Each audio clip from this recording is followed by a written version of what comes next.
जय हिंद दोस्तों। कार से बाहर आज काफ़ी दिनों बाद आ रहा है, तो आज के एपिसोड में कुछ बातें डिस्कस करेंगे। सबसे पहले बात करेंगे जेई मेंस एग्ज़ाम की, 9th 11th की और एनडीए की। तीन खबरें यहाँ पर आज मेन हैं। अगर बात करें 9th 11th की, तो काफ़ी बच्चों के एग्ज़ाम ऑनलाइन हो चुके हैं और कई बच्चों के एग्ज़ाम काफ़ी बच्चों के एग्ज़ाम ऑफलाइन भी हो रहे हैं। इसमें कोई शक नहीं है कि बहुत सारे स्कूलों ने एग्ज़ाम ऑफलाइन लिए। और मैंने एक वीडियो बनाई थी जिसमें मैंने बताया था कि सीबीएसई की गाइडलाइन है कि अगर लर्निंग गैप रहा है तो बच्चों को स्कूल प्रमोट करेगा नेक्स्ट क्लास में और उसको रिमिडल क्लास देगा और फिर उसको पास किया जाएगा बच्चे को रीटेस्ट लेकर। यानी कि सीबीएसई मानती है कि स्कूलों में जो पढ़ाई हुई इस बार ऑनलाइन, वो बच्चों को फ़ायदा नहीं हुआ उसका ज़्यादा, और बच्चों को लर्निंग गैप की वजह से दोबारा क्लास देकर पास किया जाना चाहिए। मतलब सीबीएसई लर्निंग गैप को मानती है। अब मेरी आपसे रिक्वेस्ट है सारे बच्चों से जो भी इस वीडियो को देख रहे हो, मैंने पहले भी आपको बताया है कि जब आपका स्कूल आपका रिजल्ट दे या पीटीएम करे या आपके पेरेंट्स को बुलाकर आपको हरासमेंट किया जाए या आपको कहा जाए आपको कुछ नहीं आता, आपका बच्चा फेल हो गया जी, तो इस बात को बोलते हुए शर्माना मत। अरे पढ़ने वालों, इस बात को बोलते हुए शर्माना मत कि सर रेस्पेक्टेड सर, लेकिन रेस्पेक्ट के साथ। Respect should be maintain of a teacher in every case. Respected sir, मेरे नंबर अच्छे आते बट मैं इस बार पढ़ नहीं पाया क्योंकि गुरुजी आपको भी पता है, मैडम आपको भी पता है इस बार सर कैसे पढ़ाई हुई है। मैं बोलूं या आप समझ जाओगे? मेरा मुंह मत खुलवाओ। अरे पढ़ाने वालों, मेरा मुंह मत खुलवाओ कैसी पढ़ाई हुई इस साल। और अगर आपके पास आपकी ऑनलाइन क्लास के स्क्रीनशॉट हो, कितना ब्लर आता था, या आपके पास ऐसे प्रूफ हो जिसमें क्लास नहीं हुई आपकी या इंटरनेट कनेक्टिविटी नहीं रही। मैं ये नहीं कहता कि टीचर क्लास लेना नहीं चाहते थे, लेना चाहते थे, क्योंकि उनके ऊपर स्कूल का प्रेशर था और उनको सैलरी तभी मिलती जब वो आपकी क्लास लेते। तो टीचर कभी भी धोखा नहीं करते बच्चों के साथ, ये मानता हूँ। लेकिन टेक्नोलॉजी जो थी इस साल, वो टेक्नोलॉजी ऐसी नहीं थी कि उससे क्लास ले ली जाए। भाई हमारा इंटरनेट अभी ऐसा नहीं है, जो इंटरनेट तो यार कॉल करते हुए कट जाती है, कॉल बीच में, कॉल ड्रॉप रेट बहुत ज़्यादा हमारे देश का। तो इंटरनेट इतना अच्छा नहीं है अभी कि हमें जो है हम पढ़ाई कर पाएँ उससे, क्लास कर पाएँ। तो आप ये बात कहते हैं ना कि लर्निंग गैप रहा है, तो मुझे समझ में नहीं आया और जितना मैं कर सकता था मैंने किया। तो मेरी रिक्वेस्ट है कि मुझे पढ़ाया जाए दोबारा और मेरा फिर रीटेस्ट लिया जाए। तो ये सीबीएसई के भी आदेश हैं। मैंने आपको उसका आर्टिकल दिखाया था सीबीएसई का, नोटिस नंबर मैं भूल गया, तो वो आप बता सकते हैं। तो कोई डरने की बात नहीं है, घबराने की बात नहीं है, रिलैक्स रहना है। अगर आप किसी सब्जेक्ट में आपकी बैक आती है, कंपार्टमेंट आती है, फेल वर्ड यूज़ नहीं कर सकते। सीबीएसई गाइडलाइन कहती है कि अब फेल वर्ड यूज़ नहीं कर सकते हम। तो अगर आपकी कोई सब्जेक्ट में कंपार्टमेंट आती है तो आप उसे बोलेंगे कि मेरा लर्निंग गैप रहा जिसकी वजह से मैं पढ़ नहीं पाया, तो प्लीज़ मुझे दोबारा पढ़ाया जाए चैप्टर और मेरा रीटेस्ट लिया जाए। अब स्कूल के टीचर आपको कितनी बार पढ़ाएंगे, उनको भी बहुत हेडेक हो जाएगा। दूसरा, कितनी बार रीटेस्ट होगा, आपका नया सेशन भी शुरू करना होने, तो स्कूल आपको अंततोगत्वा पास कर देगा। ठीक है, बस थोड़ा सा आप कॉन्फिडेंट रहना और थोड़ा पढ़ाई कर लेना अपनी, जो आप जिस चैप्टर में, जिस सब्जेक्ट में आपकी बैक आएगी।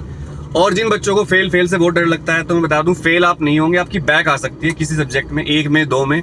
तो मैं आपको बता दूं, जो लड़के बीटेक करते हैं, इतनी कोचिंग करने के बाद, 12वीं करने के बाद लाखों रुपए खर्च करके जो कोचिंग करने जाते हैं, और उनमें बहुत सारे टॉपर बच्चे भी होते हैं, उनकी भी बैक आती है। बीएससी में मेरी बैक आई, फिजिक्स में मेरी बैक आ गई थी, ऑप्टिक्स में, मैं आपको बता रहा हूँ, मुझे कोई शर्म नहीं इस बात बोलते हुए, सबकी बैक आती है। बीटेक के बड़े बड़े धुरंधर, इवन जो गूगल के SEO हैं, सुंदर पिचाई, उनकी भी बैक आई। और बोलो, गूगल के CEO सॉरी, उनकी भी बैक आई है भाई। जो गूगल के हेड है, मतलब जो यूट्यूब पर मेरी वीडियो देख रहे हो ना, इसके मालिक गूगल है और गूगल के मालिक है इस टाइम SEO सुंदर पिचाई, उनकी भी बैक आई बीटेक में। दुनिया में ऐसा कोई इंजीनियर नहीं, ऐसा कोई साइंटिस्ट नहीं जिसकी बैक ना आई हो। आइंस्टाइन 10th में 4 बार फेल हुए। तो तुम इतना डरते क्यों हो? मेरे पापा मुझे घर से निकाल देंगे, मैं मर जाऊंगा, मैं सुसाइड कर। अबे भाई, पढ़ाई से सुसाइड यार, लाइफ भगवान ने तुम्हें पैदा किया था तो ये कहा था कि भाई इतने नंबर लाओगे तो इतने साल जियोगे, इतने नंबर लाओगे तो भगवान ने क्या लिखा तुम्हारे पढ़ने के बारे में? पढ़ाई लिखाई तो हमने बनाई है, और पढ़ाई लिखाई डिग्री होती है। डिग्री का मतलब पढ़ाई लिखाई नहीं होता। जो इंसान स्मार्ट होता है वो स्मार्ट होता है, उसमें पढ़ाई लिखाई से कोई मतलब नहीं है। मैं ये नहीं कह रहा हूँ कि पढ़ना लिखना बुरा है या मार्क्स लाना बुरा है, लेकिन अगर पढ़ाई लिखाई तुम्हारी जान पर बनाए उसकी वजह से, या तुम सुसाइड जैसी बात सोचने लगो, या तुम निराश हो जाओ, या तुम अपने आप को छोटा मानने लगो, या तुम अपने आप को बेकार मानने लगो, तो मैं ऐसी पढ़ाई पर, भाई धिक्कार है मुझे ऐसी पढ़ाई के ऊपर, धिक्कार ऐसे सिस्टम पर जो आपको सुसाइड करने के लिए मजबूर कर दे, या आपको आप ऐसे मानने लगो अपने आप को कि मैं बेकार हूं, आपके अंदर हीन भावना आ जाए। याद रखना, हीन भावना से निकलने में बहुत टाइम लगता है इंसान को, और सबको हीन भावना होती है। किसी को लगता है मैं लंबा नहीं हूँ, किसी को लगता है मैं बहुत लंबा हूँ, किसी को लगता है मैं मोटा नहीं हूँ, हेल्दी नहीं हूँ, किसी को लगता है बहुत मोटा हो गया हूँ, किसी को लगता है मैं टॉपर नहीं हूँ, किसी को लगता है मैं मैं बैक बेंचर नहीं हूँ, बैक बेंचर की मजे नहीं ले पाया मैं। जैसे मैं खुद बताऊं, मैं हमेशा एक टॉपर रहा, गोल्ड मेडलिस्ट, हर क्लास में टॉप। तो मैं हमेशा टीचरों का प्रिय बच्चा जो होते हैं नहीं, वो टीचरों की फ्लैटरिंग इस तरह का फ्लैटर तो मैं नहीं करता था, पर हाँ उनको खास था, उनके काम करना, रजिस्टर ला के देना, यस मैम वाले बच्चे। बस मुझे अब अफसोस है, जब मैंने बैक बेंचर बच्चों से मिला, मैं पढ़ाने के दौरान जब मैं टीचिंग में आया, तब मुझे अफसोस हुआ यार, बैक बेंचर वर बेस्ट, वो लाइफ बेस्ट थी भाई बैक बेंचर वाली। मेरे कई बैक बेंचर दोस्त मुझसे भी ज्यादा कामयाब, मुझसे भी ज्यादा पैसे कमा रहे हैं। अगर आप पैसा कमाने को कामयाबी मानते हो तो मुझसे भी ज्यादा कमा रहे हैं, मैं तो कुछ भी नहीं हूं। मेरे कई बैक बेंचर दोस्त, मैं आपको बताऊं, बहुत अच्छे सेट हैं, उनकी लाइफ बहुत सेट है, अच्छी शादी हुई उनकी, अच्छे बच्चे उनके हो गए। कई सारे मेरे जानने वाले, मेरे सीनियर बहुत सेट है जो बैक बेंचर थे, पढ़ने में उतने अच्छे नहीं थे। तो भाई तुम किस बात से डरते हो यार, किस बात से डरते हो तुम बताओ। भाई पढ़ाई में अच्छे ना होने का मतलब थोड़ा ही कि आप लाइफ में अच्छा नहीं कर सकते। हर कोई पढ़ाई में अच्छा नहीं होता। आज तुम पढ़ाई में अच्छे नहीं हो, कल कुछ और कर लोगे तुम लोग। ठीक है, एक मिनट डिग्गी खोल देता हूँ। कुछ भी कर लोगे यार, कुछ भी कर लोगे भाई तुम। ऐसा कुछ नहीं है कि तुम पढ़ाई में, और पढ़ाई में भी बहुत चांस है भी, तुम 9th 11th में बहुत छोटे बच्चे हो, भी तुम्हें बहुत कुछ करना है, ट्रस्ट मी। अब आते हैं नेक्स्ट बात पर, जेई पर। जेई का एग्जाम हो चुका है मेंस का, 6 बच्चों ने 100% लाई है, और उसमें मैंने आपको सारी वीडियो बनाकर बताया था कि उसके अद्भुत तथ्य, वो वीडियो आप देख लेना, जेई मेंस के अद्भुत तथ्य, वो वीडियो आप जरूर देखना। एक बड़ी खबर ये है कि जो लड़कियां हैं उनको एनडीए में एंट्री नहीं मिलती है अभी। नेशनल डिफेंस एकेडमी 12वीं के बाद जो एग्जाम होता है, सीडीए से मिलती है, मतलब उनको शॉर्ट कमीशन मिलता है, लॉन्ग कमीशन नहीं मिलता। तो अब उसके ऊपर बहुत विरोध चल रहा है कि सेक्स बेस्ड डिस्क्रिमिनेशन हो रहा है, मतलब लड़कियों को क्यों नहीं एंट्री देते हैं। तो भाई ये हो चल रहा है, अब लड़कियों को भी एंट्री चाहिए एनडीए में। तो चलो ठीक है, सरकार देखती है इस बारे में, मुकदमा चला गया है कोर्ट में, तो क्या होता है। हमारा ऐसा मानना है कि लड़का लड़की में भेद नहीं करना चाहिए। जो जेंडर है वो दोनों जेंडर इक्वल स्ट्रेंथ के होते हैं। लड़कियां भी सारे वो काम कर सकती है जो लड़के कर सकते हैं, और लड़कियों को भी चांस मिलना चाहिए सारे जो लड़कों को मिले जा रहे हैं। तो हम भी इस बात फेवर हैं, तो एनडीए में भी उनकी एंट्री होनी चाहिए। पर इसके लिए सरकार को काफी तैयारी करनी पड़ेगी, क्योंकि एनडीए में जो ट्रेनिंग होती है वो अलग तरह की होती है। वहां पर मैंने देखा है, मैंने 3 बार एनडीए का टेस्ट दिया, हालांकि मैं कॉन्फ्रेंस आउट हो गया 2 बार, और 1 बार तो मैं रिटर्न तक ही जा पाया था। तो मैंने देखा बहुत टफ ट्रेनिंग होती है। तो लड़कियों को वहां तक मेंटली और सोशली और फैमिली के हिसाब से प्रिपेयर करना पड़ेगा, और उसका फिर जो ऑफिसर बनेंगे उनकी ट्रेनिंग का सब ध्यान रखना पड़ेगा। तो कोर्ट देखते हैं क्या करता है इस मामले में।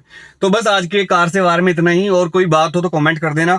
एक मैं आजकल क्या कर रहा हूँ, सारे स्कूलों को कॉल कर रहा हूँ कि भाई आप अपने जो कॉपी चेकिंग है, पहले हमने कॉल की थी ऑनलाइन के लिए, तो बहुत सारे स्कूल मान गए, और जो नहीं माने उनको भी कोई बात नहीं, उनको भी कभी ना कभी तो लगेगा कि हमने गलत किया।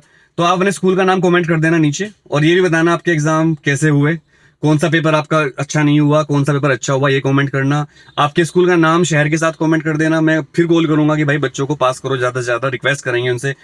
इस कॉल के करने के चक्कर में बहुत सारे स्कूलों से अच्छे रिलेशन बन गए हैं, बहुत सारे स्कूलों से लड़ाई भी हुई है, पर हमारी किसी से पर्सनल लड़ाई हुई है नहीं, हम तो बच्चों के लिए लड़ते हैं। मेरा कोई किसी स्कूल से तो कोई दोष नहीं है। मैं भी स्कूल खोलना चाहता हूँ फ्यूचर में, तो मेरी सपना है कि मैं स्कूल खोलूँ, एक ऐसा स्कूल जहाँ बैग ना हो, बच्चों को गाय का दूध पीने को मिले, बकरी का दूध पीने को मिले, बच्चे खुद खेती करें, सब्जी उगाएं ऑर्गेनिक, वहां पढ़ाई हो, टेक्नोलॉजी, हाई स्पीड 100 MBPS की स्पीड के इंटरनेट हो, सब बच्चों के पास एप्पल जैसे आईपैड हो जो हमारे देश में बने हो। ये मेरा सपना है। और बच्चे अपने इंटरेस्ट का वहां सीखे। किसी को डांस पसंद है तो डांस ही सीखे बचपन से, किसी को सिंगिंग है तो बचपन सिंगिंग करे, किसी को यूट्यूबर बनना है तो यूट्यूबर ही करे वो शुरू से, किसी को साइंटिस्ट बनना है तो एक्सपेरिमेंट ही करता रहे। ये नहीं कि बनना है साइंटिस्ट को एसएसटी पढ़ा रहे हो, किसी को बनना है हिस्टोरियन उसको फिजिक्स पढ़ा रहे हो जबरदस्ती, किसी को बनना है बिजनेस गुरु उसको तुम मैथ्स केमिस्ट्री पढ़ा रहे हो उसका सारा टाइम तो वही एनर्जी वेस्ट हो जाती है। तो देखते हैं कौन कौन मेरा स्कूल बनाने में साथ देगा। इस स्कूल में कल आप में से बहुत सारे लोग इंजीनियर डॉक्टर बनेंगे, सरकारी जॉब लगेगी, प्राइवेट जॉब लगेगी।